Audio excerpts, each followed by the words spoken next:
جی السلام علیکم۔ ہاں جی، یہاں پر میں اگر آپ کو بتاؤں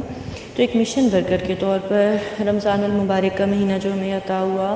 اس میں جو مشن ورکر کا جو ایم ہونا چاہیے، جو اس کے اندر ایک لگن ہونی چاہیے، بے شک ہم اس کو اپنے لیے نفس کی اصلاح کا مہینہ پاتے ہیں، ہم اس سے اپنی اصلاح کرتے ہیں، ہم اس کے بعد تزکیہ نفس کرتے ہیں، ہم پیروی میں روزوں کو رکھ رہے ہوتے ہیں۔ بے شک یہ بہت اچھی بات ہے، ٹھیک ہے، اور ہم نے بالکل ایسے ہی کرنا ہے، لیکن یہ تو وہ کام ہے کہ جو HKR بھی کر رہے ہیں، ٹھیک ہے۔ اب ہم نے کیا کرنا ہے کہ جو میں نے ورڈ یوز کیا کہ ایک مشن ورکر کا کیا ٹارگٹ ہونا چاہیے رمضان المبارک کے حوالے سے، یعنی مشن ورکر کا مطلب ہے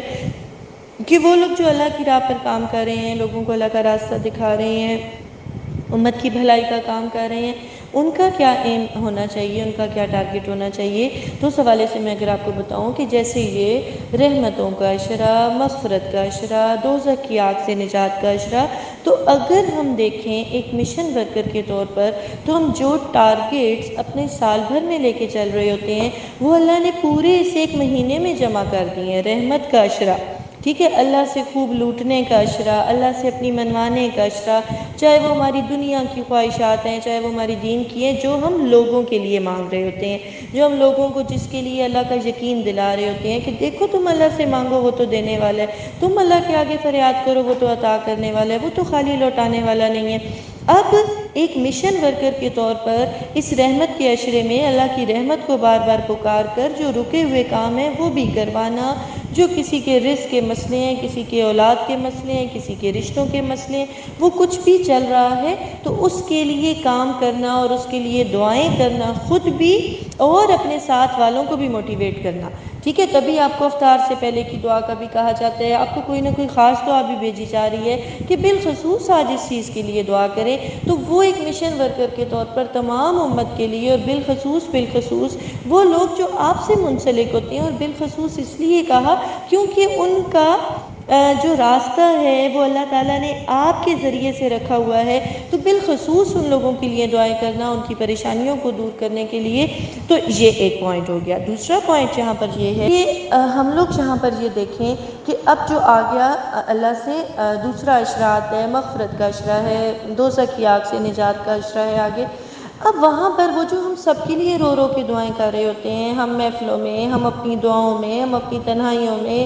ہم لوگوں کی دعا کرواتے ہوئے ہم اللہ سے کہہ رہے ہوتے ہیں اللہ تو اس کے بھی گناہ معاف کر دے، اپنے تو مانگ ہی رہے ہیں، اپنا تو ایک حق راہی کے طور پر سارا سسٹم اسی طرح چل رہا ہے۔ میں یہ آپ کو بتانا چاہ رہی ہوں ایک مشن ورکر کے طور پر۔ اب یہاں پر کہ ایک مشن ورکر کے طور پر جب ہم اپنا کام کر رہے ہیں، ہم لوگوں کو اللہ کے ساتھ کنیکشن میں لا کے اور ان کو توبہ کی طرف لے کر آنا، ان کو مغفرت کی طرف لے کر آنا، ان کو توبہ کی دعاؤں کی طرف، اللہ کی مغفرت پر یقین کی طرف یعنی لے کر آنا، ان کو توبہ کی دعا کروانا، ٹھیک ہے، انہیں زیادہ سے زیادہ استغفار اس احساس میں پڑھنے کے لیے کہنا کہ بے شک بے تحاشا گنتی کر رہے ہیں، سب کریں، دن میں ایک تسبیح اس احساس میں کر لو کہ جب تم صرف ایک ایک تانا پھینکتے جاؤ اور اللہ سے اپنے گناہوں کی معافی مانگتے جاؤ۔ تو اس طرح کے مختلف احساسات میں دعائیں کروانا، اور پھر اسی طرح دوزخ کی آگ سے نجات کا اشرا اگر آ جاتے تو اس میں کیا ہوتا ہے کہ ہم کیا دعا مانگتے ہیں کہ اللہ تعالیٰ امت کو دوزخ کی آگ سے بچائے، امت کے بھلے ہوں، ان کو آخرت میں جو ہے وہ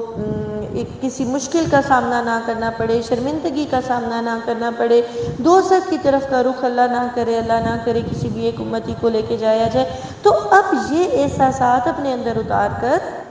اور ایک مشن ورکر کے طور پر اپنے ہر دن میں، اپنی ہر ورکنگ میں اس چیز کو آپ نے ٹاپ آف دا لسٹ رکھنا ہے کہ میں نے یہ کام امت کی بھلائی کے لیے کرنا ہے، میں نے یہ کام لوگوں کی بھلائی کے لیے بھی کرنا ہے۔ اس وقت اگر رحمت کے دروازے کھلے ہوئے ہیں، دوزخ کے دروازے بند کر دیے گئے، شیطان کو بند کر دیا گیا، تو میں اپنے ساتھ چلنے والے لوگوں کو وہ موٹیویشن دوں، وہ راستہ دکھاؤں کہ جس سے ان کے اندر شوق پیدا ہو، اور پھر وہ اللہ کے ساتھ کنیکشن میں آئے اور اللہ کے سامنے پیش ہو کے تمام امت کے لیے رو رو کے دعائیں کرنی ہے، ان کی مغفرت کی، ان کی بخشش کی، ان کے رزق کی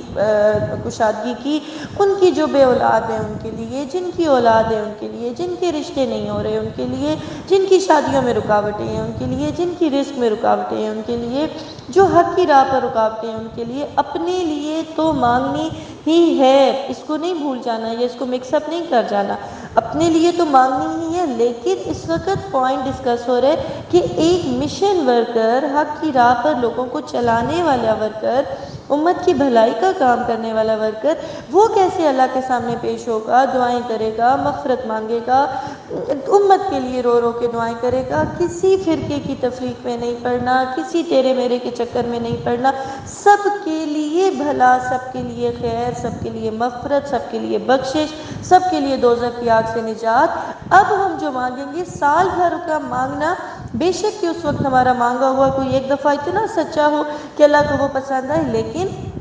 رمضان میں تو دعاؤں کی قبولیت کا ہونا آپ کا نفل فرض بن جاتا ہے اور فرض 70 گنا بن جاتا ہے، تو اس احساس میں اور اللہ کی اس رحمتوں کو سمیٹتے ہوئے آپ نے سب کے لیے دعائیں کرنی ہیں، ٹھیک ہے۔ اب میں دیکھوں تو اب میں آپ سب سے امید کرتی ہوں کہ اب آپ لوگوں کا ایک مشن ورکر کے طور پر اپنے گروپس میں جا کر کام کرنا ڈیفرنٹ ہوگا انشاءاللہ، کہ وہاں پر موٹیویشن دینا، وہاں پر دعائیں کروانا، توبہ کی، لوگوں کو اللہ کے ساتھ جوڑنے کی، ان کو اللہ کے، کیونکہ آپ ایسے سمجھیں 11 مہینے ایک اور سسٹم ہے، بے شک اللہ کی رحمت کسی بھی وقت جوش میں آ جاتی ہے، لیکن یہ تو بہت کھلی لوٹ سیل کا مہینہ ہے نا، تو اس وجہ سے اس میں اللہ کے ساتھ کنیکشن جو بنے گا وہ زیادہ تیزی سے بنے گا، تو لوگوں کو حق کی راہ پر لانا، ان کی مغفرت کی دعائیں خود سے کرنا اور ان کا کنیکشن مضبوط کرنا، یہ ایک مشن ورکر کی ذمہ داری ہے رمضان المبارک کے مہینے میں۔ تو اللہ تعالیٰ آپ سب کو اس پر عمل کی توفیق عطا کرے، آمین۔